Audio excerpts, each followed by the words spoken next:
여러분이 기억하시겠지만 오늘 주보에도 제목이 나단 2 해서 하나님의 언약을 기억하다라고 되어 있는데, 이미 우리는 사무엘하 12장에서 성경 인물 얘기를 쭉 이어오다가 나단의 이야기를 한번 나눴습니다. 기억 전혀 안 나시는 표정입니다만 분명히 나눴고, 이제 다윗이 밧세바를 범했을 때 나단이 가서 하나님의 음성을 전하잖아요. 그 가난한 자의 양을 해서 이제 부자 얘기를 하다가 다윗이 흥분하면서 그런 사람은 당연히 죽여야 된다라고 하니까 나단이 뭐랍니까?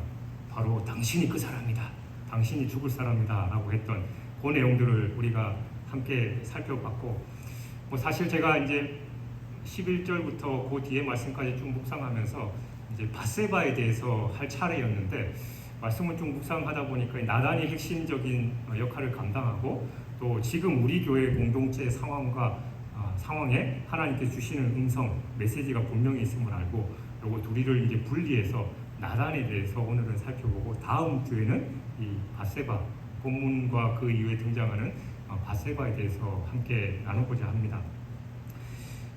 오늘 본문은 예전에는 다윗이 이제 왕위에 올라서 한참 전성기를 구가하다가 밧세바를 범했을 때 나단이 나타나서 했던 이야기이고, 오늘은 다윗의 말년이죠. 이제 그는 건강도 그래서 이 동녀라고 하나요?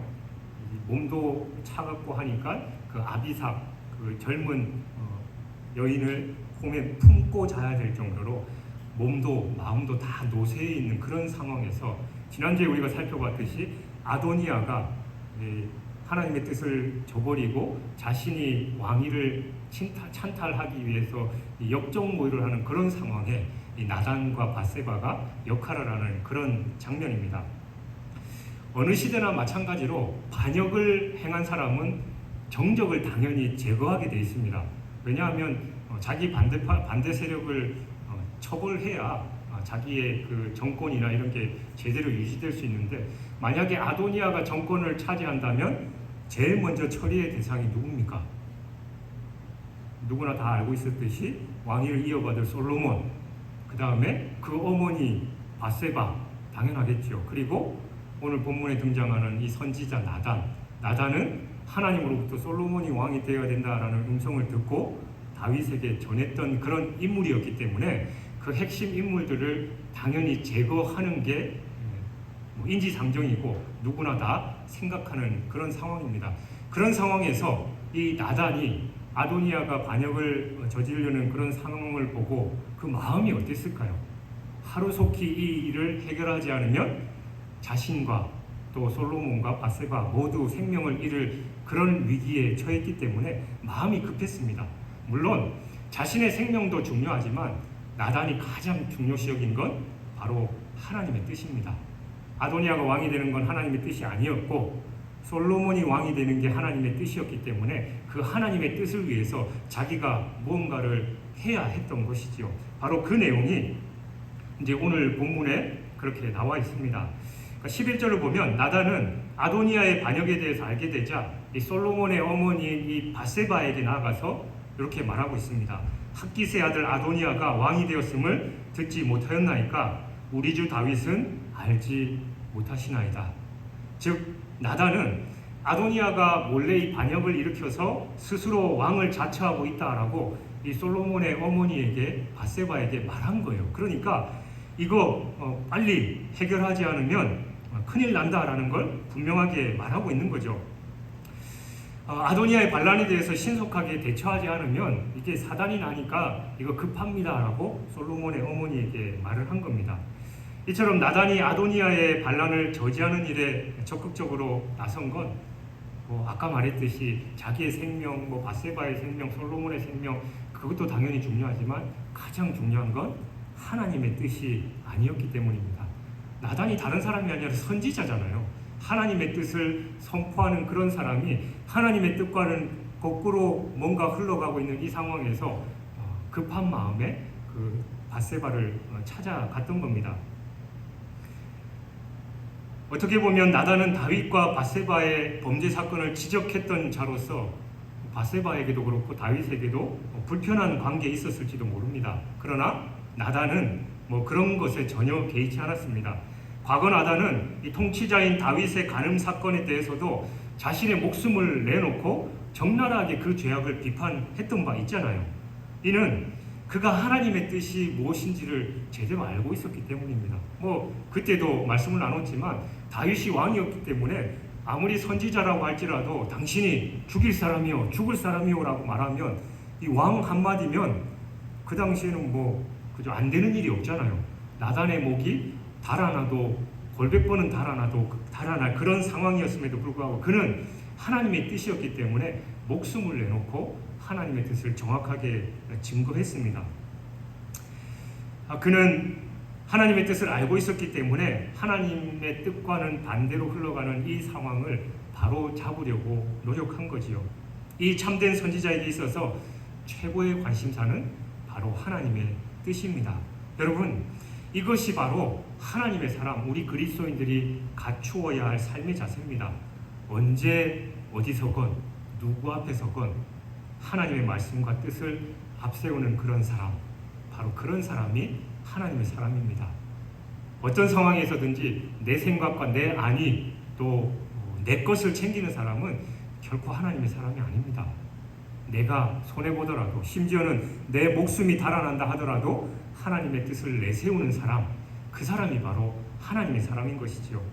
자유주의 신학자로 불리는 이 슐라이어 마허라는 사람은 기독교를 이렇게 표현합니다. 절대 의존 감정의 종교. 그러니까 기독교를 폄하한 거지요. 자기 감정만을 절대시하고 그것에 의해서 모든 것을 좌우하는 것이 오늘날 성도들이 지닌 믿음이다라는 거예요. 그들은 그래서 이 절대적인 하나님, 신실하신 하나님의 인격을 믿는 믿음과 지금의 기독교 신앙은 사실 아무런 관계가 없다라고 폄하한 겁니다. 물론 이 말은 기독교 신앙을 왜곡한 이단적인 그런 가르침입니다만 우리는 이 이단적인 말 가운데 정직하게 우리 자신을 돌아볼 수 있어야 됩니다.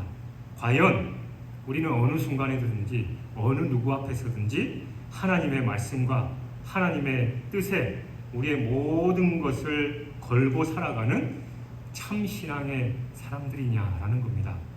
아니면 슐라이어 마허의 말처럼 우리 역시도 그냥 감정에 치우쳐서 내 생각과 감정에 따라서 하나님을 섬기냐라는 거예요. 하나님의 말씀 또 하나님의 뜻이 기준이 아니라 내가 기분 좋으면 교회 와서도 룰루랄라 하나님을 찬양하고 내가 기분 나쁘고 내 마음에 안 맞으면 하나님의 뜻이고 뭐고 상관없는 겁니다. 그런 신앙을 이 슐라이어 마허가 비판하면서 기독교가 무슨 하나님의 신실하심 하나님의 뜻을 따르는 거냐, 보니까 지들 기분 내키는 대로 살아가고 기분 좋으면 했다가 기분 나쁘면 하나님마저도 없이 자기 마음대로 사는 게 그게 기독교 아니냐라고 비판하고 있는 거예요. 이 말씀 앞에 우리는 자유로운지 우리 스스로를 돌아봐야 됩니다. 영어 표현 중에 wag the dog이라는 말이 있어요. 그러니까 여러분 이 개가 보통 꼬리를 흔들잖아요. 근데 이 wag the dog이라는 표현은 꼬리가 개를 흔들게 만든다라는 그런 표현입니다. 그러니까 만약 우리의 신앙이 하나님의 뜻과 하나님의 말씀을 최우선시한다면 당연히 우리 신앙을 통해서 하나님의 뜻이 이 땅 가운데 이루어질 겁니다. 그러나 우리가 하나님을 믿는다라고 하면서 실제로는 우리의 생각과 우리의 감정, 내 이익에 따라서 하나님의 뜻이 좌지우지 된다면 이건 마치 신앙이 하나님을 흔드는 것처럼, 그러니까 꼬리가 개를 흔드는 것처럼 우스꽝스러운 모습이 된다라는 그런 말입니다. 사랑하는 여러분, 지금 우리의 신앙은 어떻습니까? 평생을 하나님의 뜻과 복음을 위해서 헌신했던 그 유명한 사도 바울은 갈라디아 성도들에게 갈라디아 1장 10절에서 이렇게 고백합니다. 내가 사람들에게 좋게 하랴 하나님께 좋게 하랴 사람들에게 기쁨을 구하랴 내가 지금까지 사람들의 기쁨을 구하였다면 그리스도의 종이 아니니라. 이와 같이 나의 감정과 생각, 이익이 아니라 하나님의 뜻을 앞세우는 참 믿음이 여러분의 있기를 주님의 이름으로 축원합니다. 그래서 여러분 모두가 하나님 앞에서 참 믿음의 사람으로 인정받고 세상 사람들 이 슐라이어 마허의 말처럼 그냥 지 기분 내키는 대로 신앙생활 하는 게 아니라 내가 손해보더라도 심지어는 내 목숨이 위태롭더라도 하나님의 뜻에 순종하는 인정받는 여러분이 되시길 주님의 이름으로 축원합니다. 그리고 12절에서 나단 선지자는 밧세바를 향해서 이제 내게 당신의 생명과 당신의 아들 솔로몬의 생명을 구할 계책을 말하도록 허락하소서라고 말하고 있습니다. 여기서 계책이란 우리가 흔히 부정적인 표현으로 어떤 일을 꾸미고 작전을 세우고 그런 뜻이 아닙니다. 여기서는 무언가를 권면하고 협의한다라는 그런 뜻입니다. 당시의 상황은 사태가 아주 급박하게 돌아가고 있죠. 이미 아도니아는 자기 정적들을 자기 편들을 다 모아가지고 제사장에게 기름 부음 받고 그냥 왕으로 선포하고 있는 그런 상황입니다. 그러니까 자칫 상황이 더 악화돼가지고 진짜 아도니아가 정권을 잡으면 나단뿐만이 아니라 모두가 다 죽는 그런 상황입니다. 그럼에도 불구하고 나단은 결코 서두르거나 감정적으로 대처하지 않았습니다. 여러분, 나단이 누굽니까? 필요하면 다윗 왕이라 할지라도 당신이 바로 그 사람이오라고 왕 앞에 나가서 다윗의 왕의 잘못을 정확하게 지적했던 그런 사람이었습니다. 그러므로 그는 다윗의 아들인 아도니아를 잘못 교육한 것에 대해서 지금 당장 다윗을 찾아가서 책망할 수도 있었어요. 뿐만 아니라 아니 왕 뭐합니까 지금 이 사단이 났는데 당신은 그냥 침상에 누워가지고 그러고 있습니까? 라고 단도직입적으로 다윗에게 나가서 말할 수 있는 그런 사람이었습니다. 그러나 나단은 그렇게 하지 않았죠. 급할수록 그는 지혜를 잃지 않았고 감정적으로 대처하지 않았습니다. 단도직입적으로 가서 얘기할 때가 있고 또 유하게 돌려서 말할 때가 있음을 그는 알았던 겁니다. 그는 먼저 사태의 심각성을 이 밧세바에게 전하고 그녀로 하여금 현재 벌어지고 있는 일들에 대해서 다윗에게 전하게 했습니다. 그렇게 한 이유는 이 다윗으로부터 가장 총애를 받는 그녀를 통해서만 이 사건의 전말이 가장 효과적으로 전달될 수 있었다라고 생각했기 때문이죠. 어쨌든 그는 밧세바가 다윗에게 상황을 전한 다음에 자신도 다윗에게 나아감으로써 밧세바를 통해서 전달된 그 탄원에 대해서 다윗 스스로 결정하도록 이끌었습니다. 즉 나단은 있는 그대로의 진실을 긴박한 가운데서도 적절하게 잘 전달할 수 있는 이 최선의 방법을 선택했던 겁니다. 여러분, 우리가 살아가는 삶의 현장에서 항상 진실을 말할 수 있어야 됩니다. 속된 표현으로 내 목에 칼이 들어와도 진실을 고수할 수 있는 그런 사람이 되어야 됩니다. 그러나 동시에 이 에베소서 4장 15절에 사랑 안에서 참된 것을 하여라는 그 말씀처럼 그 진실이 사랑 안에서 전달될 수 있도록 해야 하는 겁니다. 우리 주변에는 실제 마음에는 깊은 진리를 담고 있으면서도 그것을 상대에 대한 배려 없이 함부로 전달하는 사람들이 참 많습니다. 제가 자주 듣는 목사님의 그 설교 중에 어떤 목사님이 이제 개척해가지고 열심히 신앙생활하는데 그분이 개척 초기부터 지금까지 성도들에게 강하게 얘기하는 그 말이 있대요. 그러면서 그분이 하는 말이 여러분들이 좋은 의견 주시고 또 교회나 아니면 목회자에게 직언하고 또 다른 사람들에게 얘기할 때 제발 좋은 표현으로 사랑의 그릇에 담아서 표현하십시오. 그 좋은 말을 왜 당신이 그래가지고 그래 라고 하든지 아니면 그 사람을 비판하고 기분 나쁘게 해가지고 그 좋은 말이 왜곡되어서 그 사람에 대해 아예 마음을 닫아서 안 들리게 만듭니까? 그 좋은 말은 좋은 그릇에 담아서 전달해야 됩니다. 그러면서 그분은 더 강하게 본인이 개척하고 지금은 한국에 내로라 하는 그런 목사님이니까 지금도 여전히 하는 말, 여러분들이 좋은 건의사항 이런 거 하는데 그냥 무례하게 예의 없이 하면 저는 절대로 안 받습니다. 아무리 좋은 얘기라도 그 속에 심한 표현일 수 있지만 하나님의 뜻이라 하더라도 저는 안 듣겠습니다. 여러분이 그걸 좋은 표현으로 그렇게 해주시기 바랍니다. 물론 하나님의 뜻인데 안 듣는다라는 건 그냥 과장해서 하는 말이겠지만 그분은 그렇게 좋은 말을 왜 나쁜 표현으로 하냐, 좋게 얘기해야 된다는 걸 그렇게 강조하는 거죠. 바로 이 나단이 이 상황에 가장 합당하게 다윗에게 접근하게 되고 진실을 알리려고 노력했다라는 겁니다. 독일의 시인 하이네는 가장 깊은 진리는 가장 깊은 사랑의 그릇에 담아서 조심스럽게 전해야 한다라고 말한 바 있습니다. 그리고 서양 격언에 잘 생각하지도 않고 하는 말은 겨누지 않고 총을 쏘는 것과 같다라고도 말했습니다. 세상에 많은 교훈 중에서 말에 관한 교훈이 참 많죠. 잠언에도 그렇습니다. 그러니까 우리가 늘 그만큼 많은 말을 하고 살아간다라는 증거이고 말의 실수가 많다라는 겁니다. 그래서 흔히 하는 얘기가 말할 때 3번 생각하고 말하자라고 하는데 우리의 입술에도 재갈을 물리고 우리가 말을 하기 전에 저 사람이 내 말을 듣고 어떻게 생각할까라는 걸 최소한 3번 정도는 생각하고 말을 해야 되는 거예요. 좋은 얘기를 할지라도 설령 나쁜 얘기는 당연히 안 하는 게 좋고 꼭 필요한 얘기라면 좋게 유하게 표현하는 게 바로 지혜 있는 사람들의 말이라는 겁니다. 사랑하는 여러분, 여러분의 언어 생활은 어떻습니까? 우리는 항상 진실을 말할 수 있어야 됩니다. 그러나 아무리 옳은 말이라고 해도 먼저 듣는 상대가 더 잘 받아들일 수 있도록 타인의 마음을 배려하는 것을 잊지 말아야 될 줄 믿습니다. 그러니까 언어 생활은 우리 영성의 가장 중요한 부분이고 가장 다스리기 어려운 부분입니다. 그래서 늘 조심해야 하는 것이고 하나님 앞에 늘 기도하면서 하나님 제 입술에 할 말을 주십시오라는 기도가 필요한 것이지요. 그리고 13절에 보면 맹세하여라는 말이 나옵니다. 그러니까 이 맹세는 전에 다윗이 하나님의 계시에 근거해서 이 솔로몬이 자기의 뒤를 이어 왕이 될 것이다 라고 선언했던 것을 의미하는 거예요. 그러니까 성경에는 이에 대해서 구체적인 기록이 없지만 나단의 말을 빌리면 다윗은 솔로몬이 반드시 나를 이어서 왕이 되어 내 왕위에 앉으리라 라고 선언했습니다. 그러니까 이처럼 나단이 바세바에게 위기 상황을 알리면서 그것과 더불어서 전에 다윗이 맹세해서 이야기했던 것을 언급하면서 상기시키는 것을 대단히 중요하게 생각했습니다.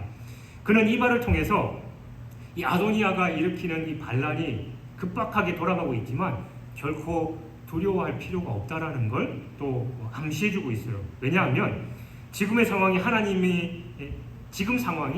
하나님 앞에서 했던 다윗의 그 맹세와 관계된 것이기 때문입니다. 따라서 나단은 그 아도니아의 거사에 하나님께서 함께하고 있지 않음을 확신했습니다. 다윗이 하나님의 뜻을 받고 하나님 앞에서 맹세하면서 솔로몬이 내 왕위를 이을 거다라고 얘기했기 때문에 사실 나단 선지자는 하나님이 하나님의 뜻을 이루어 가심을 믿고 있었어요. 그러니까 그 맹세의 말을 다윗에게 다시 한번 확인시켜 주어야 된다는 걸 말하고 있는 것이죠. 이처럼 나단이 위기의 순간에 이 같은 것을 확신할 수 있었던 건 바로 그가 하나님의 언약을 기억하면서 살아왔던 사람이기 때문입니다. 물론 하나님의 사람들 역시도 세상을 살아가면서 이 변화되는 세상의 흐름과 다양한 상황들을 이해하고 민감하게 대처하는 것 분명히 필요합니다. 그러나 그것과 더불어서 잊지 말아야 할 게 있습니다. 바로 신실하신 하나님이 우리에게 주신 그 약속, 그 언약의 말씀입니다. 하나님께서는 우리가 항상 당신의 구속과 은총을 기억하고 살기를 바라고 계셔요. 저는 여러분에게도 여러 번 말씀드렸지만 하나님께서 저를 목회자로 부르실 때 제게 주신 비전과 또 축복의 말씀이 있습니다. 근데 제 상황을 보면 도대체 그것과 상관이 없어요. 하나님, 그 기도 제가 늘 하고 있는데 맞는 거긴 합니까? 라고 때로는 기도하고 죄송한 말씀입니다만 다시는 그런 하나님 앞에 그런 얘기를 안 하겠다고 제 아내와 결단도 했습니다만 저 못하게 먹고 있으니까 차라리 라면 장사하겠습니다. 때도 써보고 했는데 그때마다 하나님께서 제게 주신 말씀이 있어요. 내가 처음 너 부를 때 너와 약속했던 그 말씀 모르냐? 지금까지 그 부르시고 저를 인도하신 그 모든 것이 다 이루어졌어요. 그리고 단 하나 남아있는데 그게 안 이루어지니까 저는 하나님 맞습니까? 이러면서 때를 쓰고 있는 제 자신한테 하나님은 계속해서 말씀으로 깨닫게 하시고 그 말씀 가운데 하나님의 뜻을 계속해서 말씀하시는 성령의 음성을 듣게 하셨다는 겁니다.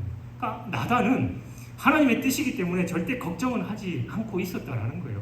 여러분, 우리의 신앙에 그게 중요합니다. 구약을 보면 하나님께서 이스라엘 백성들에게 가장 안타깝게 생각했던 게 뭐냐? 구약의 내용들을 좀 살펴보면 하나님이 늘 하는 말씀이 너희가 기억하지 않았다. 내가 은혜 베풀었고 내가 이런 약속의 말씀을 줬고 또 이런 율법을 줬고 했는데 너네는 기억하지 않았다. 늘 까먹고 불평불만하고 원망하고 그런 삶을 살았다라고 하는 하나님의 탄식입니다. 이전에 행하신 하나님의 구원과 은총, 축복의 사역을 기억하지 못할 때 하나님을 향한 믿음도 무너질 수밖에 없습니다. 여러분, 우리가 늘 하나님의 은혜입니다라고 고백하지만 여러분의 삶을 돌아보셔요. 진짜 하나님의 은혜잖아요. 내가 뭔가를 해서 지금까지 이루어진 것 같지만 찬양의 가사처럼 모든 것 하나라도 하나님의 은혜 없이는 이루어지지 않았다라는 걸 우리가 고백하잖아요. 근데 지금 상황이 보니까 좀 그렇고 내가 불편하고 힘드니까 도대체 하나님의 뜻이 뭡니까? 라고 우리가 하나님께 되묻고 있지 않은지, 그러면 하나님이 뭐라고 하십니까? 내가 얘기하지 않았냐?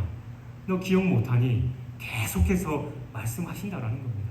그래서 내 생각과 내 상황, 그게 기준이 아니라 그건 하루에도 수십 번씩, 아니 과장하면 골백 번씩 바뀝니다. 그러나 이 진리의 말씀은 절대 안 바뀝니다. 그러니까 이 말씀 위에 든든히 세워질 때 우리는 흔들리지 않는다라는 거예요. 여러분, 흔들리십니까? 말씀을 붙잡으십시오. 그러면 흔들릴 일 없습니다. 사탄은 또 얘기합니다. 야, 그건 하나님의 말씀이고 구약시대에 신약시대에 있었던 말이지 지금 네 상황과는 다르잖아.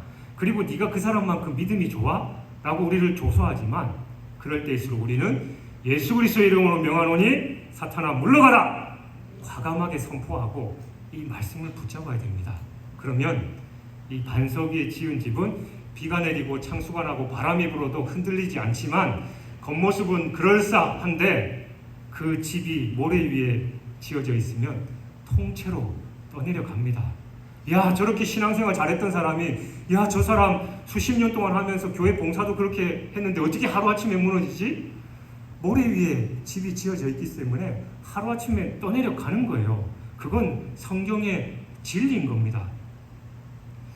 시편 103편 17절 18절은 여호와의 인자하심은 자기를 경외하는 자에게 영원부터 영원까지 이르며 그의 의는 자손의 자손에게 이르리니 곧 그의 언약을 지키고 그의 법도를 기억하며 행하는 자에게로다 라고 말씀합니다.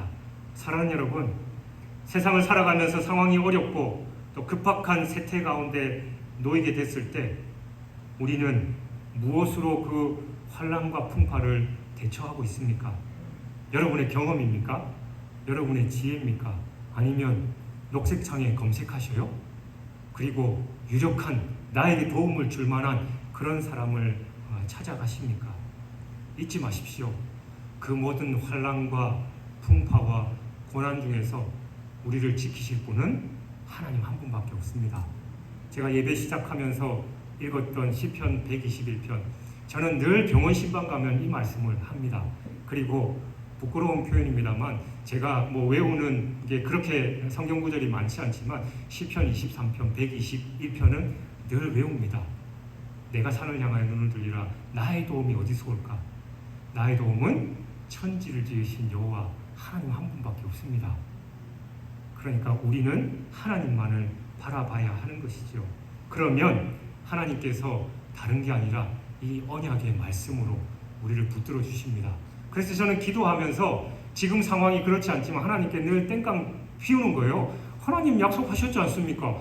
내가 목회자 되고 싶다고 이거 하고 있어요. 하나님이 제 머리끄댕이 흔들면서 너는 목사 돼야 돼서 저는 순종했고 하다 보니까는 내 뜻대로 안 되는 것 같고 어려워서 내가 하나님 하기 싫은데 하나님께서 주신 그 약속에 있기 때문에 내가 갑니다.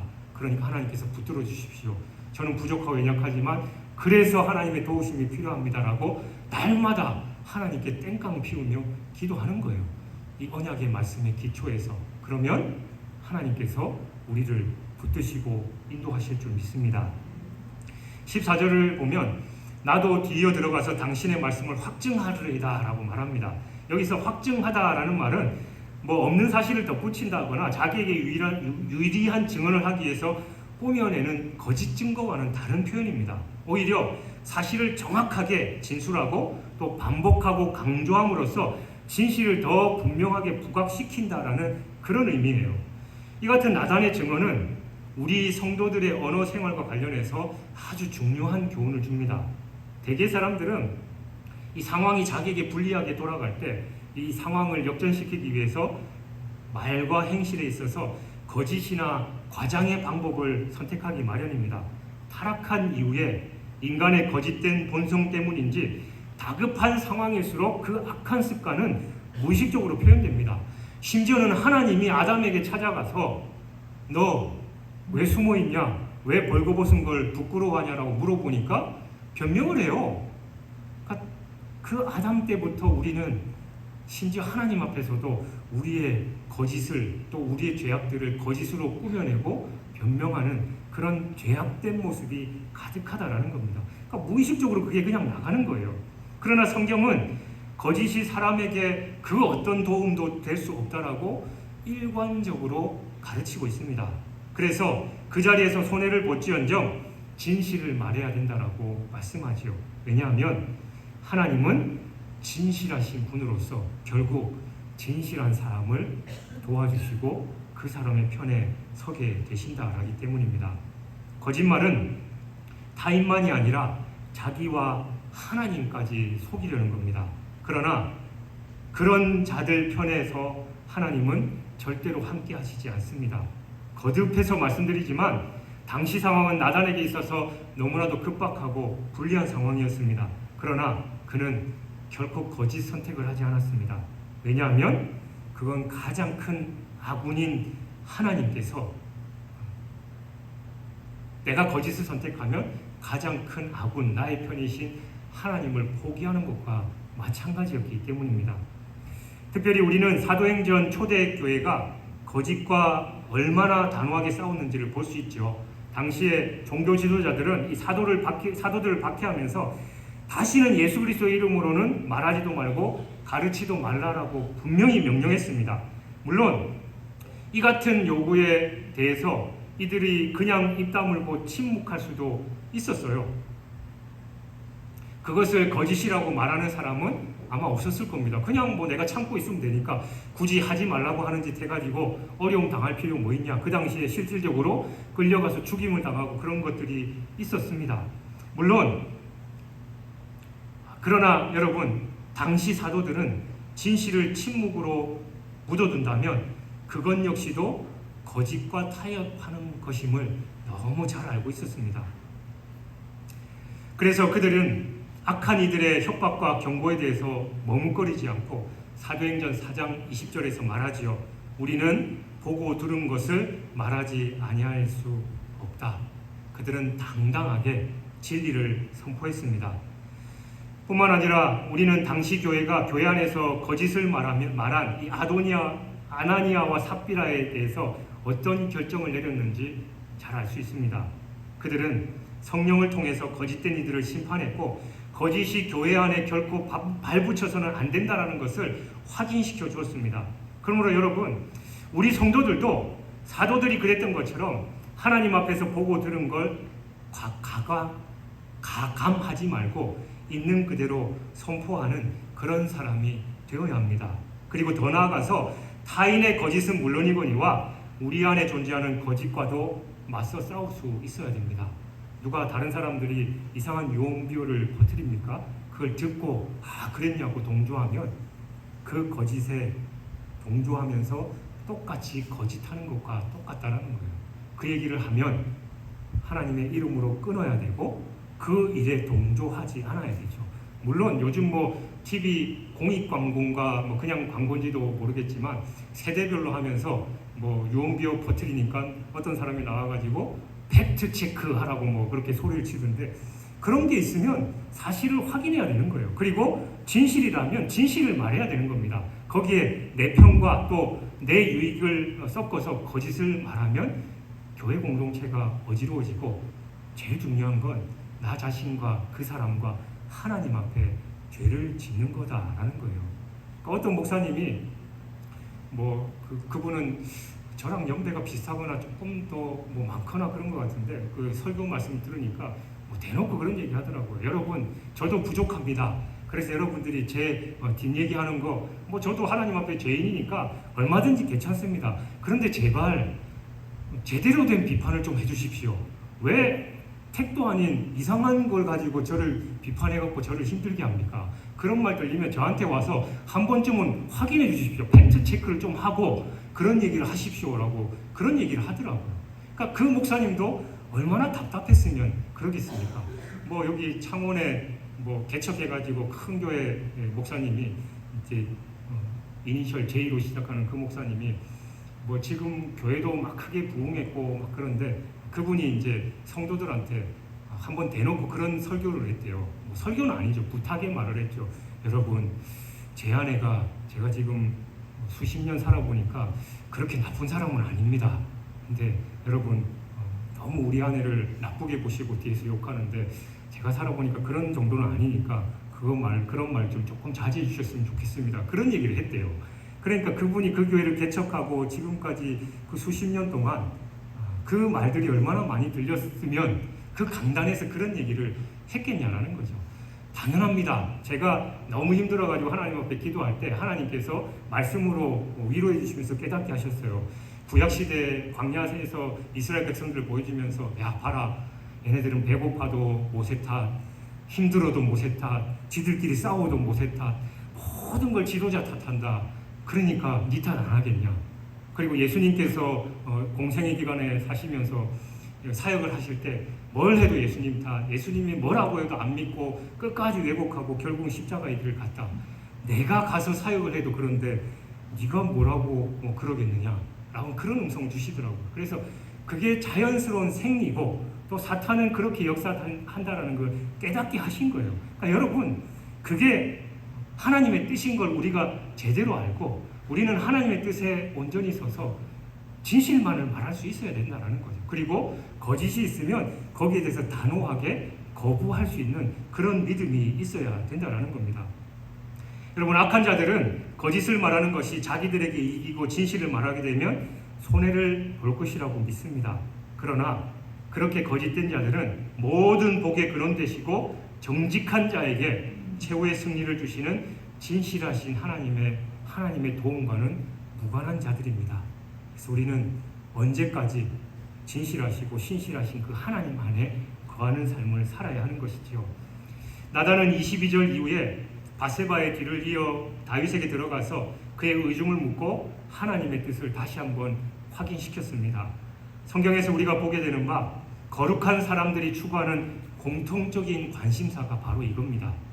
내 생각이 아니라 하나님의 뜻이 가장 우선시 되는 겁니다. 그들은 모두 하나님을 자기의 주라고 인정했지요. 결국 그들은 자신들이 그분의 종이고 그분의 뜻을 반드시 따르는 것을 고백하며 살아왔습니다. 그러므로 여러분, 우리의 삶의 주인은 우리 자신이 아니라 하나님이심을 기억하십시오. 그분의 주권을 인정하고 하나님을 유일한 왕으로 고백하고 그분의 뜻을 세우면서 살아가는 성도의 그 삶을 주인 되신 하나님께서 책임져 주실 것입니다. 다윗 역시 지금 생존하는 자신의 큰아들인 아도니아의 반란 소식을 전해 듣고 이제는 왕위 계승이라는 중요한 결단을 내려야 할 때가 됐습니다. 그러나 그때 다윗이 생각한 건 현재 상황도 주변 사람들의 관계도 아니었습니다. 뭐 이미 왕으로 기름 부음 받았다니까 뭐 별 수 없지, 그냥 하면 되지. 뭐 솔로몬 네가 좀 양보하면 어때? 그리고 아도니아가 저렇게 반란을 했을 때 당장 자기들 쳐들어와서 뭐 죽이면 다윗 역시 생명의 위협을 받는 그런 상황이었습니다. 그러나 그는 단 한 가지 사실, 그러니까 하나님이 주인이신 하나님께서 주신 뜻과 또 하나님과의 관계 속에서 솔로몬이 왕이 될 것이다라고 다시 한번 선언을 했습니다. 다윗은 하나님과의 사람들과의 인정이나 관계, 또 혹은 자신의 생각보다는 하나님이 주신 뜻, 그리고 그분과의 관계 속에서 모든 것을 결정하고 있는 것입니다. 이처럼 성도의 선택에 있어서 중요한 게 있다면 그 선택을 통해서 형성될 하나님의 뜻이 이루어지느냐, 그리고 하나님과의 관계인 겁니다. 사울이 하나님의 은혜로 이스라엘의 초대 왕이 되고도 하나님으로부터 버림받은 중요한 이유는 그는 선택의 순간에 하나님을 제호시켰기 때문입니다.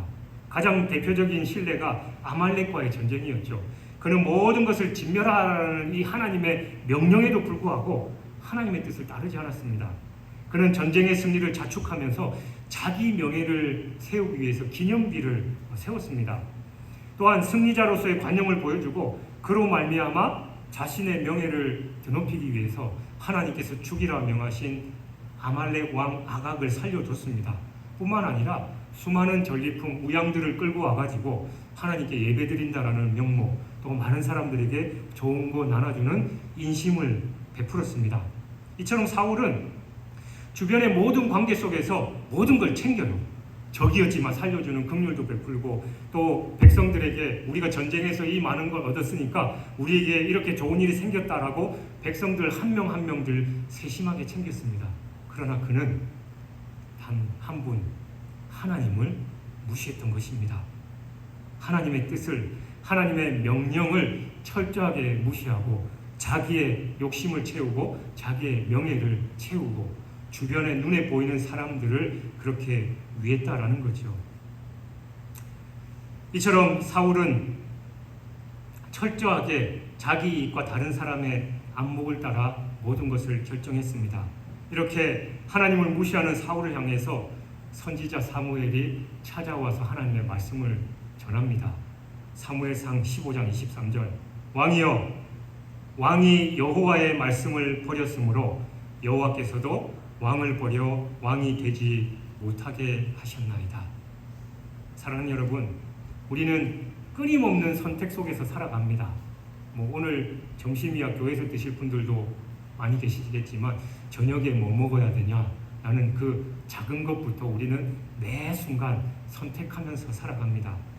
때로는 우리가 내린 결정으로 인해서 많은 재물을 얻기도 하고 또 사람들의 인기를 끌기도 하겠지요. 그러나 아무리 많은 재물을 모으고 아무리 많은 사람이 우리를 따른다 해도 거기에 하나님이 계시지 않는다면 결국은 사울과 같이 버림받는 인생이 될 것입니다. 성경에서 우리는 하나님이 자신을 들어서 모사라고 표현하는 것을 여러 군데서 볼 수 있습니다. 하나님은 우리가 하나님과의 관계 속에서 모사이신 그분의 지혜를 따라 살기를 원하고 계셔요. 그러므로 잠언 3장 6절, 너는 범사에 그를 인정하라. 그리하면 내 길을 지도하시리라 라는 이 말씀처럼 우리의 모든 결정과 선택의 과정에서 하나님을 인정하고 그 선택을 통해서 형성될 이 하나님과의 관계를 고려하면서 모든 걸 결정하시기 바랍니다.